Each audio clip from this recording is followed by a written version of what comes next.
오늘은 사울 왕이 아주 비극적인 사건을 또 저지르는 그런 장면을 보게 될 것입니다. 단순히 비극적인 사건이다라고만 말할 수가 없는, 하나님을 믿었던 사람으로서 이건 아니다, 이런 짓까지는 하지 말았어야지 라고 하는 하나님 앞에 하지 말았어야 할 그런 일을 저지르고 마는 것을 보게 됩니다.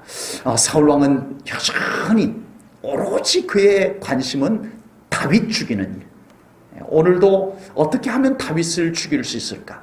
이 생각에 가득 차 있는 사울왕의 모습을 보게 됩니다. 사울왕이 신하들을 거느리고 높은 곳에 앉아서 오늘도 넋두리를 하는데, 나는 다윗을 죽여야 되겠는데, 그 반역자 다윗을 죽여야 되겠는데 아무도 내 편이 없구나, 누구 하나 나를 도와주는 자가 없구나, 이렇게 넋두리를 하게 됩니다. 그때 사울왕의 신하 중에 도액이라고 하는 사람이 사울왕에게 고자질을 합니다. 내가 전에 높 땅에 잠시 머물렀는데 그때 다윗이 그곳에 왔더이다. 그러니까 제사장 아히멜렉이 다윗에게 먹을 것도 주고 골리앗이 사용했던 칼도 그에게 주는 것을 내가 봤습니다 하고 고자질을 하게 됩니다. 그래서 사울왕은 높 땅에 있는 제사장들을 다 부릅니다. 그리고 꾸짖고 도액을 시켜서 죽여라. 그래서 높 땅에 있던 하나님의 거룩한 제사장 85명을 모두 죽이고 그의 가족들까지 다 죽이는 비참한 비극적인 사건이 발생을 하게 됩니다. 오늘 이 비극적인 사건 속에는 사탄이 이용할 만한, 사탄이 도구로 쓸 만한 그런 모습이 사울왕에게 있고 도액에게 있었다는 거예요. 사울왕에게는 낮은 자존감, 그것이 사탄의 도구가 되고 말았어요.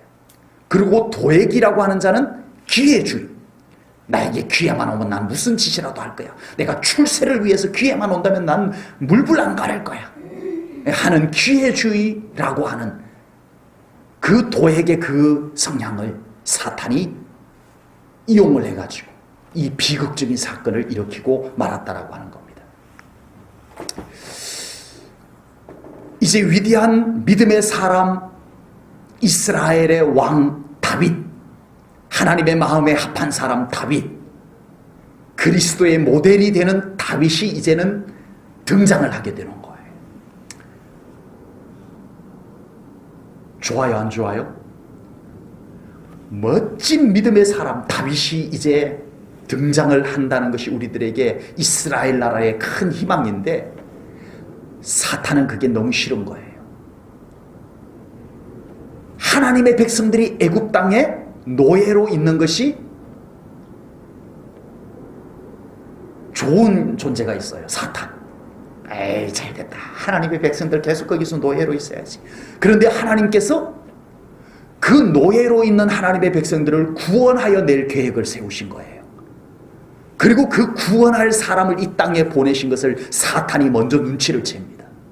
누구예요? 누구? 모세. 안 돼. 모세가 태어나면 안 돼. 모세가 잘 자라가지고 하나님의 백성들을 애굽에서 구원하여 내면 안 돼. 이러는 존재가 있었다는 거예요, 사탄. 그래서 모세가 태어날 때 모세가 태어나지 못하게, 모세가 태어나면 죽게 만들려고 사탄이 바로 왕을 선동을 해가지고 히브리 여자들이 남자아이를 낳으면 다 죽여버려라 라는 명령을 내려요. 또 있어요. 하나님께서 드디어 온 인류의 죄를 완전히 속죄하고 구원을 이루실, 완전한 구원을 이루실 메시아를 이 땅에 보내기로 계획을 세우셨어요. 큰일 났어요. 누가? 사탄. 우리는 하늘에는 영광이요 땅에는 평화로다. 예수님의 탄생이 우리들에게는 큰 기쁨의 소식입니다. 복음입니다. 가스펠이에요. 그런데 사탄은 큰일 났다. 비상. 메시아가 태어나면 안 돼. 온 인류의 구원이 이루어지는 거야. 그러면 안 되지. 하고는 예수가 못 태어나게. 예수가 태어나면 죽게 만들려고 사탄이 비상을 걸었어요. 그래서 그 당시에 가장 권력 있는 헤롯 왕을 선동을 해가지고 자, 이 땅에 2살 아래 남자아이들은 다 죽여버려라. 이렇게 된 거예요. 지금 다윗의 등장은 하나님의 구속의 역사에서는 정말 반가운 기쁜 일인데 사탄의 입장에서는 이건 큰일 난 일이에요. 비상 걸린 일이에요. 그래서 사울을 선동해가지고 다윗을 어떻게 쓰든 죽이려고 창도 던지고 별의별 방법으로 어떻게든 다윗을 죽이려고.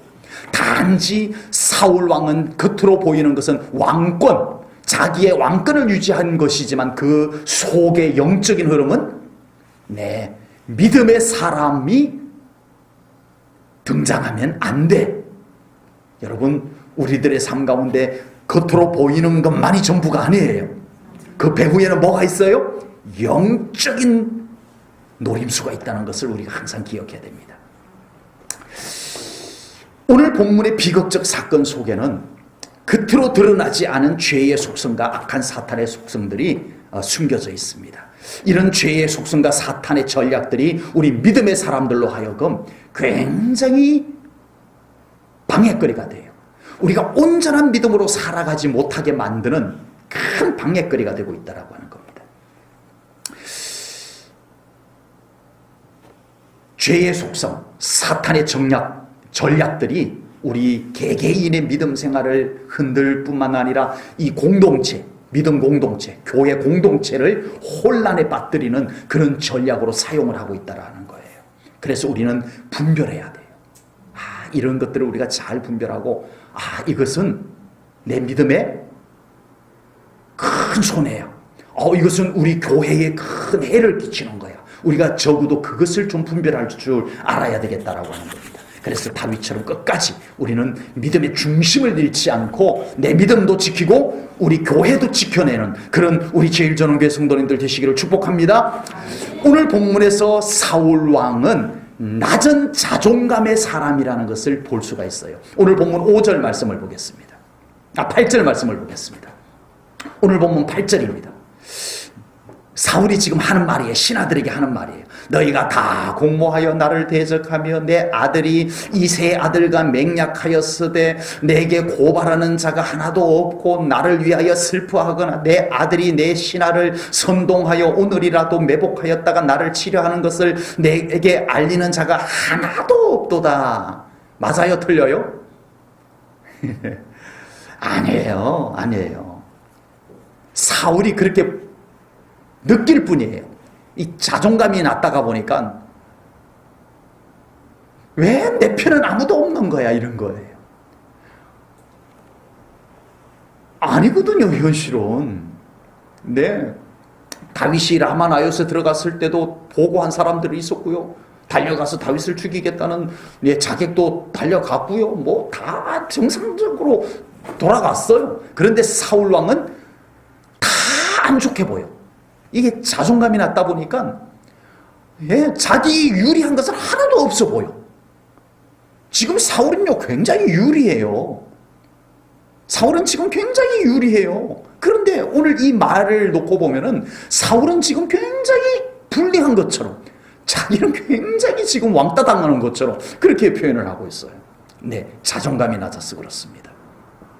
그 낮은 자존감에서 나오는 생각들이 이렇게 부정적인 것.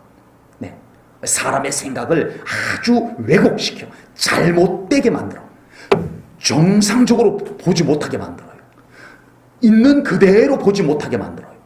그것을 왜곡시켜서 비뚤게 보게 만들어요. 사실은 그게 아닌데 잘못된 것처럼 오해가 생기도록 그렇게 보게 만드는 것이 그 사람 안에 낮은 자존감 때문에 보는 것을 그렇게 왜곡시켜서 보게 만든다라고 하는 겁니다.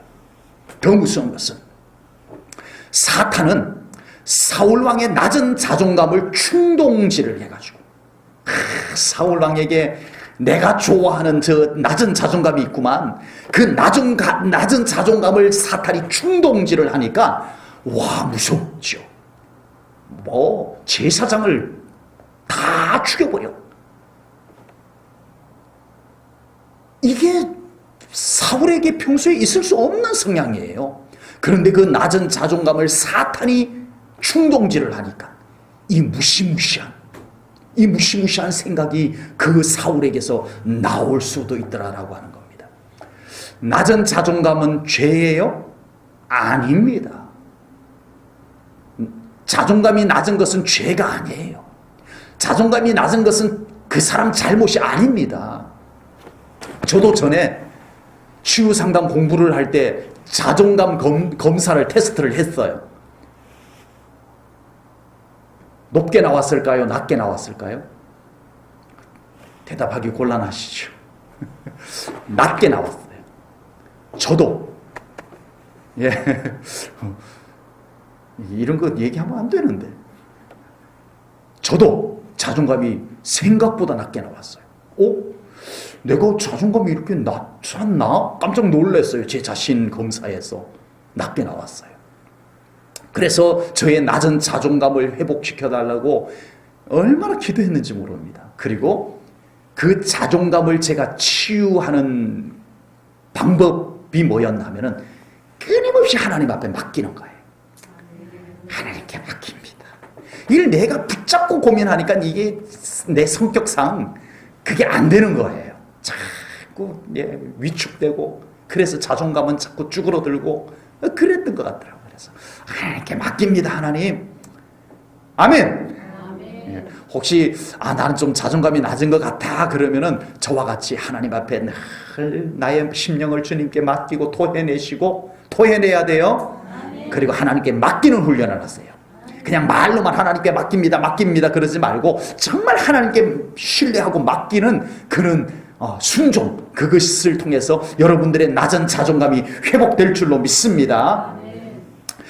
우리가 여러 가지 환경이나 어떤 충격적 사건 그런 것 때문에 우리는 자존감이 낮아질 수 있어요. 누구나 다 있어요. 어릴 때 너무 큰 충격을 받은 사람들은요, 자존감이 상처를 입어요. 그래서 낮아져요. 그 사람 잘못이 아니에요. 어떤 고난이 너무 오랜 시간 동안 되면, 인생의 무거운 짐이 너무 오랜 시간 동안 내 인생을 짓눌러버리면 그것으로 인해서 우리의 자존감이 낮아질 수가 있어요. 그 사람 잘못이 아니에요. 환경이 그랬던 거예요. 사울왕은요, 전부터 자존감이 낮았던 사람이었어요. 제가 그걸 어떻게 아냐 하면은, 사울왕이 처음 왕으로 제비를 뽑혔어요. 자, 이제 제비를 뽑아가지고 이스라엘의 첫 번째 왕을 뽑는데, 제비를 뽑았는데 사울이 뽑힌 거예요. 그래가지고 사울을 딱 뽑아가지고, 사울이 뽑혔다. 사울 어디 있어? 했더니 아무리 찾아도 사울이 없는 거예요. 봤더니 진보다리 뒤에 이렇게 숨어갖고 있는 거예요. 젊은 청년이 진보다리 뒤에 숨어 있는 거예요. 왜요? 쑥스러웠어. 그걸 심리학적 용어로 쓴다면 자존감이 낮은 거예요. 야, 내가 왕이 되었다 이러고 나오지를 못하는 거예요. 못 그러는 거예요. 내가 왕이 뽑혔다고? 그리고 도로 숨는 그 사울의 그런 성향, 이게 자존감이 낮은 거예요.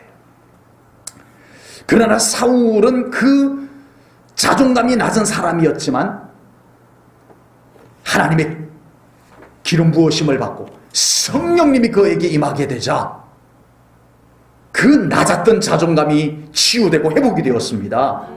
사울왕이 그렇게 진보다리 뒤에 막 숨어가지고 쑥스러워서 어쩔 줄 몰라 했던 사울이요, 성령님이 임하고 나니까, 그리고 하나님이 그에게 기름을 붓고 나니까, 이 사울왕에게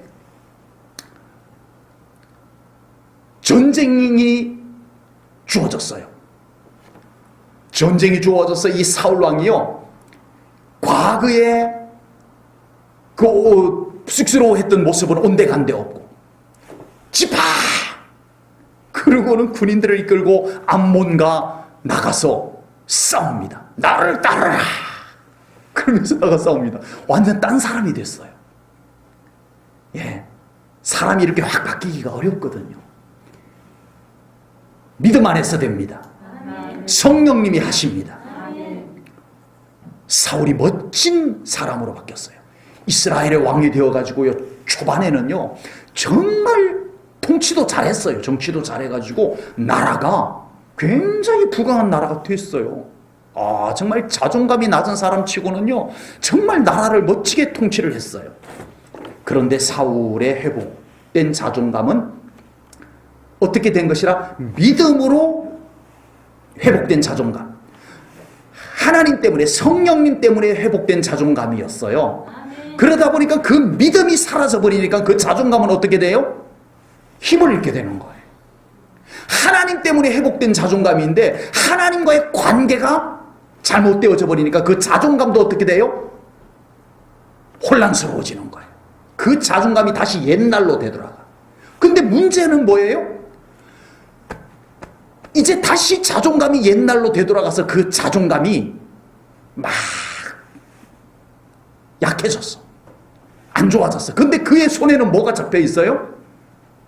이제는 문제는 자존감은 다시 낮아졌는데 손에는 권력이 잡혀 있어. 이게 문제예요. 이게 문제예요. 자존감은 다시 형편없어졌는데 그걸 사탄이 지금 붙잡고 이용을 하는 거예요. 그러니까 이것이 얼마나 엄청난 일을 만들어냈는가를 오늘 본문이 우리들에게 보여주고 있습니다. 사람마다 성격, 성향, 가치관 이런 것이 다 있어요. 다 있어요. 우리가 온전한 믿음의 사람으로 살아가려면 이런 성격과 성향, 자존감이 굉장히 중요합니다. 우리 신앙생활에 굉장히 영향이 커요. 하나님께서도요 그 성격, 성향, 그 사람의 어떤 가치관 이런 걸 하나님께서도 잘 사용을 하세요. 네, 베드로의 성격을 하나님이 잘 활용을 해가지고 하나님의 일을 하게 하셨어요. 아멘. 예, 하나님께서요 요한의 성격을 가지고 또 하나님의 일을 그에게 맡겼어요. 네. 하나님은 우리의 성격을 무조건 바꿔 하지 않습니다. 우리가 가지고 있는 성격을 하나님의 손에 맡겨드리면 하나님께서 그 성격, 그 성향을 붙잡고 아름답게 사용을 하시는 줄로 믿습니다. 우리의 어떤 기준을 가지고 저 사람은 성격이 좋아, 저 사람은 성격이 안 좋아, 그러면 돼요, 안 돼요? 안 돼요. 그건 내 기준이지. 내 기준인 거지. 나에게 안 맞는다라고 해서 저 사람 성격 되게 안 좋아, 그러면 안 되는 거예요. 하나님은요 그 사람 성격 지금 사용하고 계실지도 몰라요. 그 사람의 독특한 성격을 가지고 교회에 아주 남들이 잘 하지 못하는 그 일들을 하게 하실 수도 있어요. 상대방 그쪽 사람이 나를 볼 때는 또 그 사람도 나보고 성격 안 좋다고 할지도 몰라요. 그래서 우리는 서로 내 기준을 가지고 저 사람 성격 좋아 안 좋아 좋아 안 좋아 이걸 함부로 쉽게 얘기하면 안 된다는 거예요. 우리 기준을 가지고 저 사람은 자존감이 낮아 높아 이렇게 함부로 얘기해서는 안 된다는 거예요. 하나님께서 그 성격, 그 성향, 그 낮은 자존감마저라도 성령님이 붙잡으시면 아름답게 사용할 수 있을 줄로 분명히 믿습니다. 그게 중요해요. 나 그래, 나 성격이 이래, 나 원래 성격이 그렇지만 나 이 성격 하나님께 정말 맡겨드리고 순종할래. 근데 이 성격 가지고 나 하나님께 순종할래. 그러면 하나님이 그 성격을 붙잡고 쓰십니다. 우리 교회 일할 때 항상 그걸 봐야 돼요. 꼭 그걸 보시기 바랍니다. 성격이 저 사람 성격이 나하고 안 맞다라고 우리가 무조건 싫어하면은 안 돼요. 하나님께서 저 사람 성격 가지고 뭔가를 하시겠구나 인정해 주는 것이 필요합니다. 아무리 자존감이 높아도요, 아무리 성격이 좋아도요, 그 좋은 성격, 그 높은 자존감이 사탄에게 붙잡히면 사울처럼 돼요. 사울처럼 돼요. 위험해요. 진짜 자존감이 높은 사람이 그 자존감이 사탄에게 이용당해 보세요. 큰일 납니다. 발칵 뒤집힙니다. 교회가 완전히 다 풍비박산 날 수도 있는 거예요. 위험한 거예요. 그래서 어떤 성격이든 어떤 성향이든 어떤 상태의 자존감이든 하나님께 맡기자. 성령님이 붙잡고 사용하시도록 하자. 이것이 핵심입니다. 이것이 가장 중요한 거예요. 그리고 오늘 비극의 사건 속에는 또 한 사람의 사탄의 도구가 되는 장면이 나옵니다. 도액이라고 하는 사람입니다. 도액은 에돔 사람인데요. 이 사람이 어떻게 이스라엘에 와가지고 사울 왕의 신하가 되고, 그리고 여호와 신앙을 가지고 얼마 전에 그 높 땅에 하나님의 성소가 있는 곳에 와가지고 머물렀어요. 그러니까 이 사람이 에돔 사람인데, 이방인인데 이스라엘 땅에 와가지고 귀화하고 사울 왕의 신하가 되고, 그리고 자기도 이제는 하나님을 믿는다라는 것을 입증하기 위해 가지고 높 땅에 들어가서 성소에서 일정 기간을 보냈던 것 같아요. 이 도액이 어떤 과정에서 그렇게 되었는지 성경에 설명이 없어서 알 수가 없는데, 오늘 본문을 보면 이 도액은 단지 출세하기 위해서, 기회주의자로 단지 출세하기 위해서 여호와 신앙으로 개종하고, 그리고 자기 출세를 위해서는 여호와의 신앙도 이용을 해먹을 수 있는 그런 기회주의자라는 것을 분명히 알 수가 있습니다. 도액은 자신의 출세를 위해서 높 땅의 제사장들을 죽이는 일을 서슴지 않아요. 본문 18절입니다. 왕이 도액에게 이르되 너는 돌아가서 제사장들을 죽이라 하매 에돔 사람 도액이 돌아가서 제사장들을 쳤어. 그날에 세마포 에봇 입은 자 85명을 죽였고.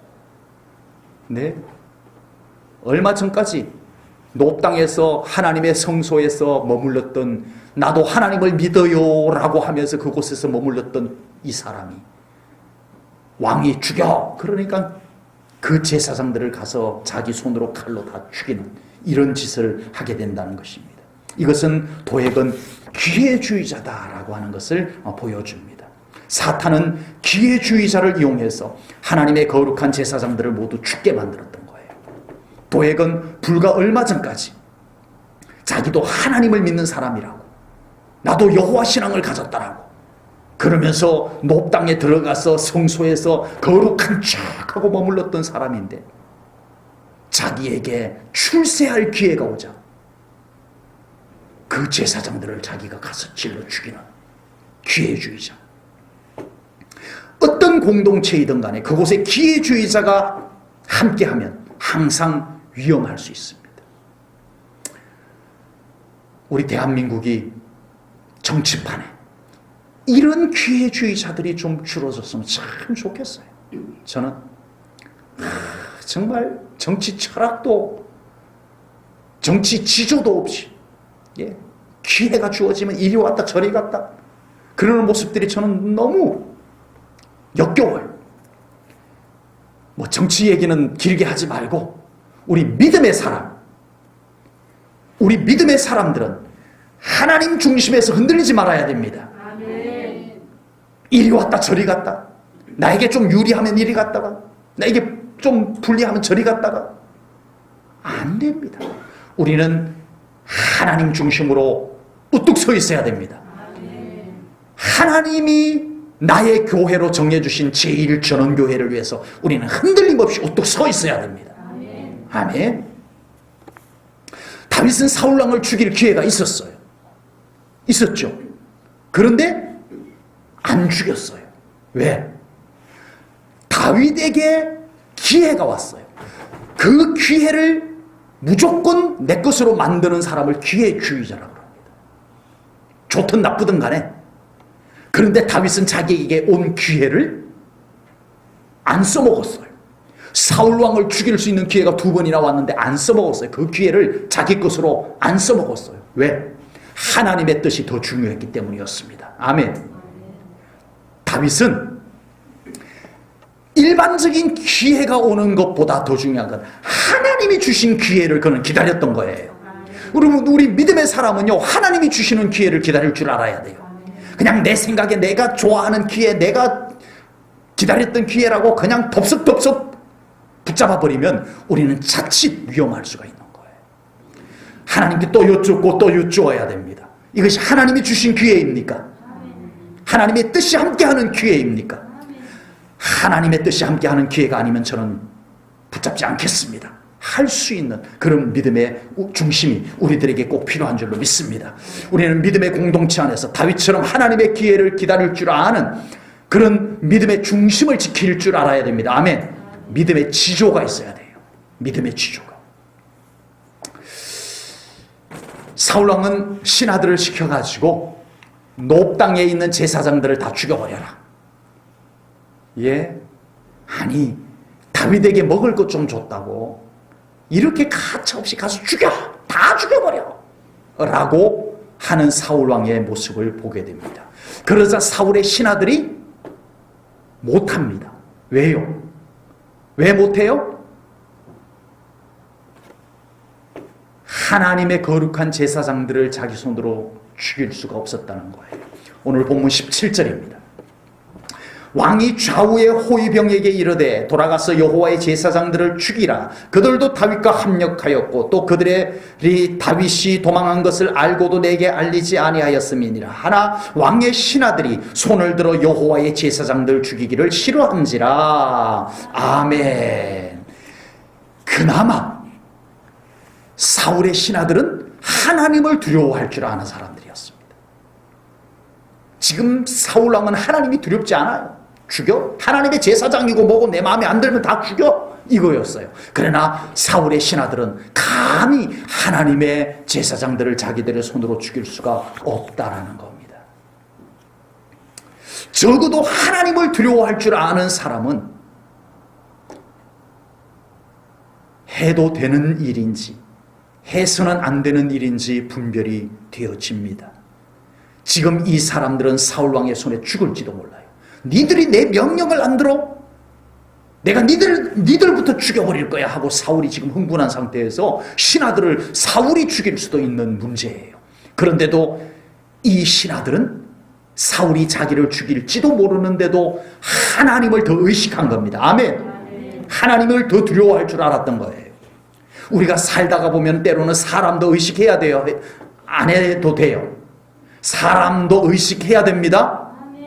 예, 우리 사람 틈에서 살아가는데 우리가 어찌 사람을 의식하지 않고 살 수 있겠어요? 그건 거짓말이에요. 우리는 환경도 살펴야 돼요. 그렇죠? 환경도 어떻게 돌아가는지 살펴야 돼요. 우리는 현실도 좀 볼 줄 알아야 돼요. 냉철하게 현실이 어떠한지도 냉철하게 볼 줄 알아야 돼요. 그러나 우리가 믿음으로 산다라고 하는 것은 어떤 상황에서도 하나님을 의식할 수 있어야 됩니다. 아멘. 하나님을 의식할 수 있어야 돼요. 가장 결정적 순간에 하나님이 없고 가장 중요한 순간에 하나님이 안 보이고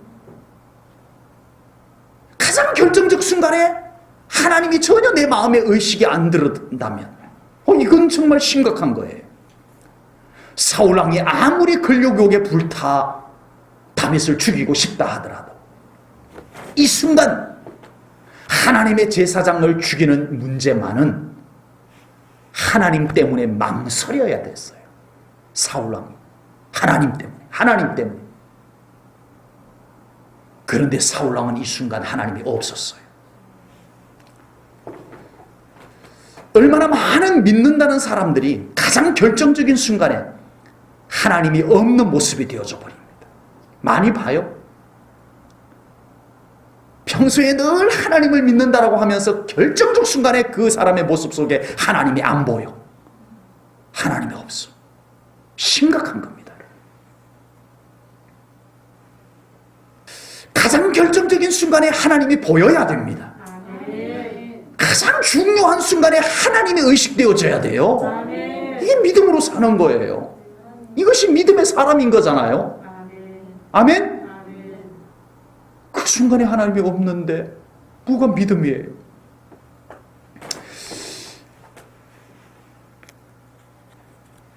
높 제사장 다 멸절당했습니다. 도액이 가서 다 죽여버렸어요. 그런데 그 중에 다윗에게 진설병 빵을 내어줬던 아히멜렉 제사장의 아들 아비아달이 탈출을 합니다. 그 도륙된 사건 속에서 도망을 나와가지고 다윗에게로 달려갑니다. 그리고 다윗을 만나서 이 모든 사실을 알립니다. 다윗이 가슴이 찢어집니다. 나 때문이다. 이것이 나의 잘못이다. 그리고 가슴 아파하면서 자기에게로 온 아비아달을 거두어 줍니다. 나와 함께 있자. 그리고 이제 이 다윗 곁에는 갓 선지자 갓이 있고요. 그리고 제사장이 한 명 왔어요. 누구? 방금 말씀드렸던 아히멜렉의 아들 아비아달 제사장이 다윗의 곁으로 왔습니다. 구약시대 때 세 직분자에게 기름을 부었어요. 왕, 선지자, 제사장에게. 지금 기름 부음을 받은 세 직분자들이 거기에 다 모여 있습니다. 다윗 기름 부음 받았죠? 네. 갓 선지자, 기름 부음 받은 갓 선지자. 기름 부음 받은 아비아달 제사장. 이렇게 갖추게 됩니다. 그리고 이제 드디어 훗날, 이제 시간이 좀 흘러야 되겠지만 다윗 왕국이 건설이 됩니다. 다윗 왕국이 건설될 때 바로 이 아비아달이 다윗 왕국 안에서 제사장으로서 아주 중요한 역할들을 담당하게 됩니다. 아히멜렉은 다윗을 도와주느라 비참한 일을 겪었어요. 모두가 죽임을 당하는, 도륙을 당하는 이 비참한 것을 겪게 됩니다. 그렇지만 하나님께서는 그의 아들 중에 아비아달을 살려내시고 그를 다윗 왕국, 메시아 왕국의 모델이 되는 다윗 왕국을 건설하는데 중요한 역할을 하는 아비아달이 되게 하나님이 세우셨습니다. 여러분, 우리의 헌신이 때로는 힘들고 어렵습니다. 때로는 손해를 볼 수도 있고요. 수고를 해야 될 때도 있지만 하나님은 그것을 다 보고 계십니다. 아멘. 은혜로 갚아주시는 하나님이심을 믿습니다. 물론 고난도 있고 고통도 있지만 하나님은 결국은 그 은혜를 갚으시는 하나님. 아멘. 우리 사랑하는 성도님들, 주님을 위해서, 교회를 위해서 헌신하고 정말 희생하고 수고하는 그 모든 것을 우리 하나님께서 보시고 계십니다. 아멘. 그리고 반드시 하나님께서 은혜로 갚아주실 줄로 믿습니다. 아멘. 기도하겠습니다. 하나님 아버지, 오늘도 귀한 말씀을 통하여 정말 우리가 영적으로 깨어서 영적 분별이 얼마나 필요하고 중요한가를 깨닫습니다. 아버지 하나님, 자칫 우리가 우리의 성격, 원래 성격이 그렇다고 아무렇게나 사용하다가 그것이 성령님께 붙잡히지 못하여 도리어 사탄이 이용을 하는 현상이 생길까 두렵습니다. 하나님, 우리 제1전원교회 다양한 성도님들이 함께 우리 하나님을 섬기고 살아갑니다. 그 사람마다의 성격과 성향들, 그리고 그 자존감들 하나님이 붙잡아 주옵소서. 성령님이 붙잡아 주옵소서. 그리고 아름답게 사용하여 주옵소서. 우리 모든 성도님들이 서로를 존중하고 그래서 성령께 붙잡혀서 사용되는 그 다양한 성격들이 모여서 주님의 몸을 아름답게 이루어가는 제1전원교회 공동체가 되게 하여 주옵소서. 하나님, 우리를 주님의 손에 더 맡겨드립니다. 우리는 보잘것없습니다. 그러나 성령님이 붙잡고 사용하여 주시옵소서. 하나님의 나라를 위하여 귀하게 사용하여 주옵소서. 주님께 감사 영광 올려드리오며 예수님 이름 받들어 기도하옵나이다. 아멘.